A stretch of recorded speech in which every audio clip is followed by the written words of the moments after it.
Now this is SDAD and its current mission. Do I have time? Okay, good, I have time yet. So this is our general mission. And this is the old mission. This is converted to more of our newer name and mission today.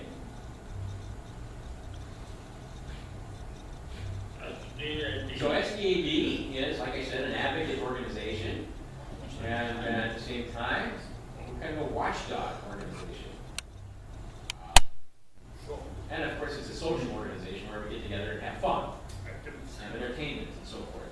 Recently, we had a legislative session here in the state of South Dakota, and SDAD pushed hard for HB 1122. And that bill, in essence,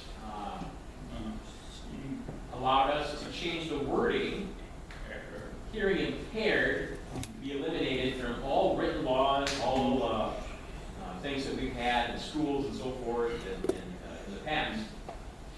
The legislators thought that made sense, so it passed in the House and it went to the Senate and it passed there, and it was ratified by the governor, signed into law. So we're changing all of the inferences of hearing impaired to deaf and hard of hearing, because we find that very offensive and resentful. For example, people with mental cognitive issues, we no longer use the word mental retardation. It's not acceptable. And that's the same for hearing impaired. Instead, we'd rather be referred to as deaf or hard of hearing, or possibly people with a hearing loss. I went to the Bow Forum, and I have done that for many, many years, and I always love going to the Bow Forums. They usually have a designated area up towards the front, seating for the hearing impaired. And even at the last Bow Forum, it said finally deaf and hard of hearing. So it shows how quickly Augie jumped on that change, and we appreciate that. And that's just one example of things that our state association is doing. At the national level, the NAD, they're going to the national capital, our Congress, to make sure that anything that may impact deaf and hard of hearing people are addressed appropriately, and so that's what they do. Not all that long ago, in the United States Supreme Court, they approved 12 deaf attorneys to go and testify before the Supreme Court. How many deaf lawyers do you think there are in the United States today? More than 400 of them altogether. Deaf attorneys practicing throughout America. So we're making progress.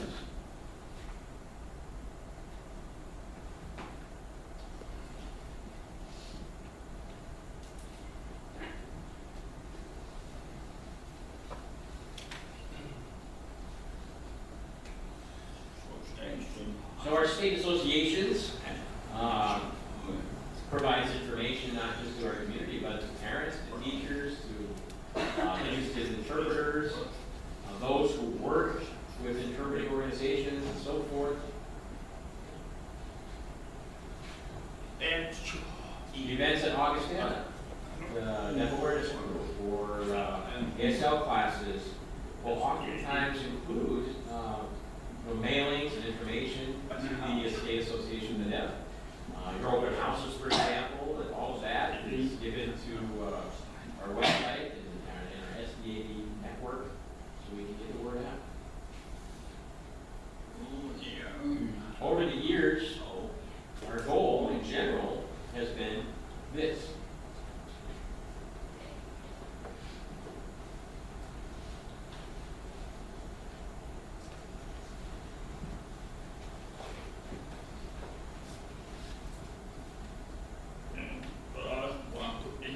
We just want to be accepted as normal deaf people. We want to have equal access. We're not asking for anything more, and certainly not less, but just to have everything on an equal playing field so that we're all the same.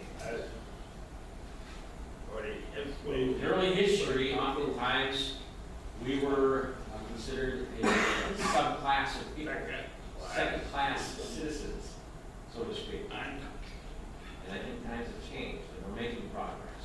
That's good. Personally, I often thank people like Dr. Martin Luther King and the Civil Rights Movement, because we were able to piggyback on that, jump on the bandwagon. There's a lot to be thankful for those kinds of leaders. We've had our own deaf leaders too, but Martin Luther King was a very formidable black hearing leader, and he made a lot of progress for us as well.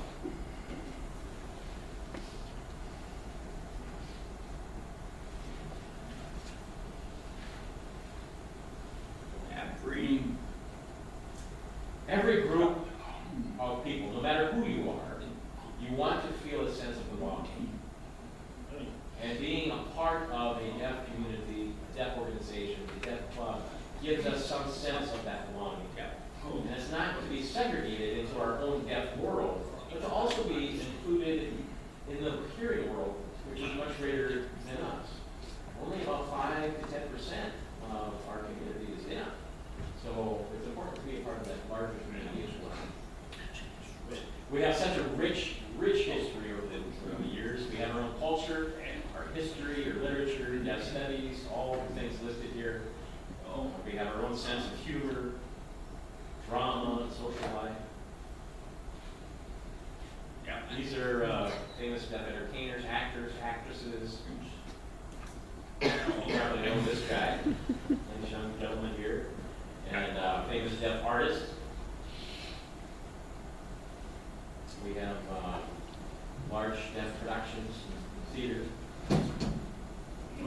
Then we have our own news media, the Daily Moth. I don't know if you've seen it, but they talk about the national news as well as things that pertain to deaf people on a national basis.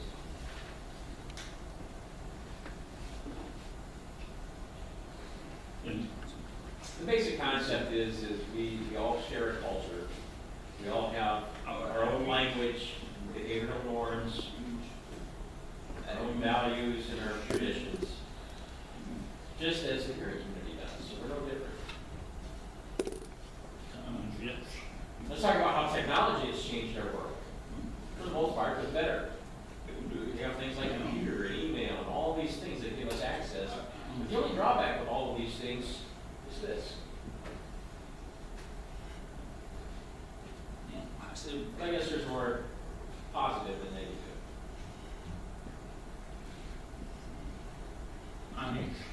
Technology is changing your world as much as it is ours.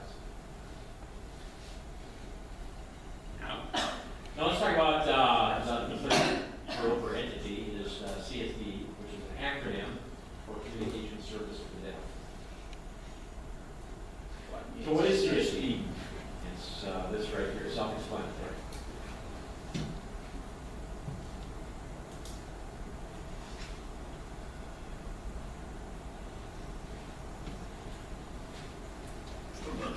Basically, it's a service agency that started here in Sioux Falls, South Dakota. It expanded over the years, and today its headquarters is now located in Austin, Texas. There are a number of factors that have contributed to that. Primarily, the one being the fact that they've hired so many deaf people to work for their organization. They have hearing people as well, of course. But with as many deaf people as they had, with the closure of our state South Dakota School for the Deaf, many of those families didn't have a place to send their deaf children. So they went to a state that did have a lot of progressive programs, including a state school for the deaf. So we've seen a lot of progress being made in technology, and that's true here in South Dakota as well. So it started in 1973, basically. The South Dakota Department of Vocational Rehabilitation hired a couple of deaf individuals to spend the summer doing some things, research project, and I was one of those individuals. And the two of us traveled around the state, and we visited with all the different VR offices, voc rehab offices. We visited with the counselors who worked with deaf consumers. We said, well, how are you getting along? How are your programs and services? And they all said it was fine, no problem. And we said, well, how do you communicate? Well, we primarily write back and forth, and that works just fine. So after that, We visited the same communities, but this time we visited with the consumers, the deaf community members. We had town hall meetings, and we visited with them, and we said, well, how's your experience with the VR programs, or the VR system? Oh, nothing. It's been beneficial to us, they don't understand us, we can't communicate, it's not accessible. And so we gathered all of this information, put it into a report, and handed it to the state for vocal rehab.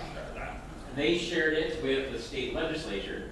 Again, this is back in 1973. And so the state realized that they had some shortcuts. So they created some funding that helped at the very beginning of founding of CSD. Primarily, in the beginning, it was interpreting services. But over the years, it quickly expanded to include a number of other programs and services. And that's how it all started. So these are the other things that we found in our study.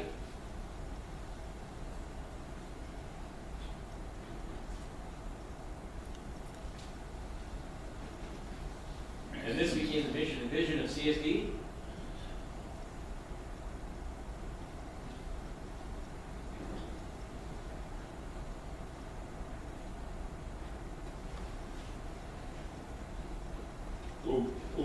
Basically, it was to improve our lives and make our condition better than what it was.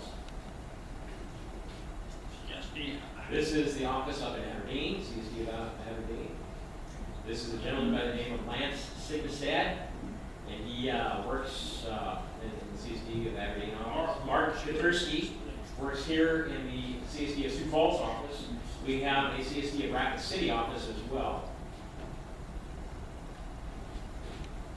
And so some of the products that they focus on are these things here. I can talk about each one of these in depth, maybe an hour a piece, but that's in a nutshell what they have to offer. In the ASL lab, there's a book that talks about all of these things and so much more. This is a photograph of a deaf person using a video phone, talking to an interpreter. This kind of technology has made some wonderful, wonderful things happen for deaf people. So what kind of impact has CSD made on the deaf community over its existence, its history? It's more than just programs and services. It's given us pride and honor and prestige and social status and class. We're no longer second-class citizens. And so many other things. The general population has become so much more aware and sensitive on what the deaf people in our community can do, what is our capability.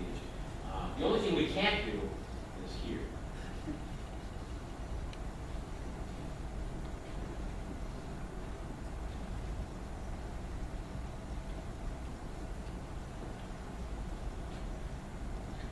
So, regardless of the fact that times have changed, we still have today deaf organizations, deaf clubs. They're not quite as attended or quite as large as what they once were. In the olden days, people would go to their clubs primarily to socialize, to get news and information, to get basic information on a variety of issues and so forth. And today, that's no longer needed because deaf people can get that information on the internet. They can get it through their smartphones, iPhones.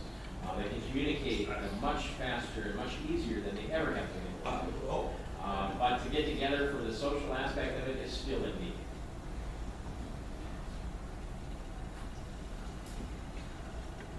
Now, we still have a lot of time left for questions and answers, so I'm expecting any questions regarding what I just presented on, or maybe even my own personal experiences as a deaf person growing up in South Dakota.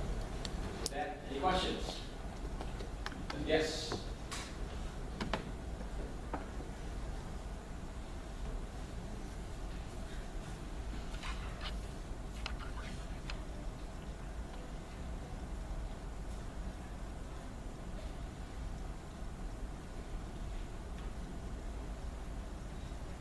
Okay, good question.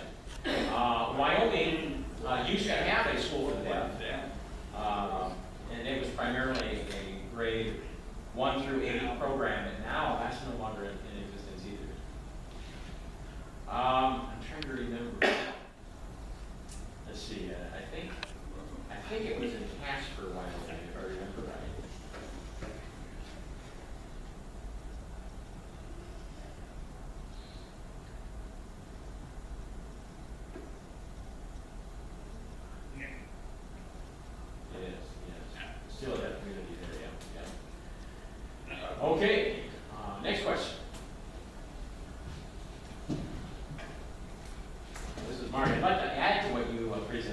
remember a long time ago, we didn't have captioning, and we were movie theaters that didn't have captioning, and so where did we go? Remember for that kind of entertainment?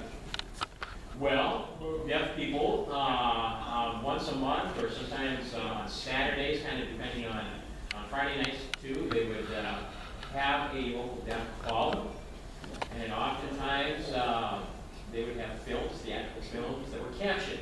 And these were things in Hollywood, things like Ben-Hur. The U.S. Department of Education would have a grant to caption these films.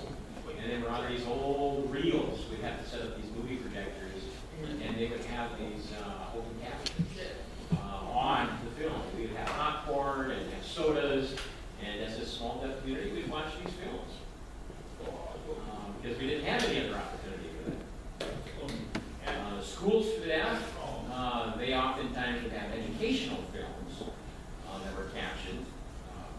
So they had things being captioned for them. But it was for typically the high school kids all the way down to the kindergarten types of educational films, but not your mainstream movie things. TV back in the day was not captioned. I remember growing up, and I would ask my brothers and sisters, what do they say on TV? They'd say, oh, never mind, it's not important. I thought, oh, it's not important. And then later when captioning came along, I was able to participate, and I said, oh my God, what do you mean not important? This is very important to me. I used to love to watch sports, and I never realized or knew that there were commentators talking about, a player's RBI or whatever it was, statistics, things like that. I didn't know they shared that until I finally saw it for the first time in captions. Well, that's what they say in the background while people are watching these sports. If I would have seen that as a child, I might have been an encyclopedia and all these kinds of statistics. Any other questions? Yes.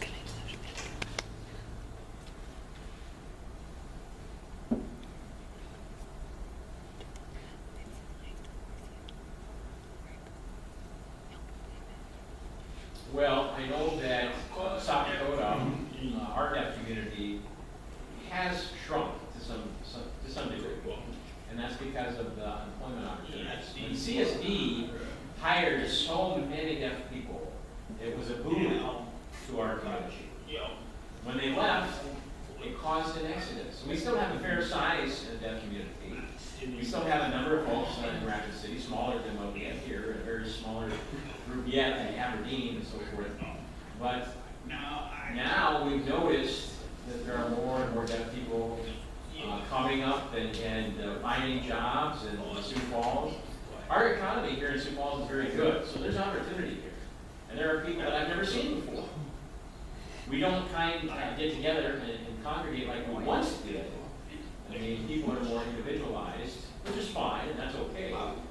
But if there is an issue regarding the deaf community, that is something that does pull us together. If there's a law that comes up or something that we want to propose in our state, that has given us that opportunity to happen. I oftentimes will go to Minneapolis and St. Paul, and I have many friends, deaf friends, who are there. And that's a much, much larger community, of course, and there's so much more to do there as well. Next question. Over here. You have a question? I don't know how to sign this, so Sure, that's fine. That's fine. That's why we have an interpreter. Yeah. when you was a teacher, what did they do like for fun in their classes? Like they go on field trips?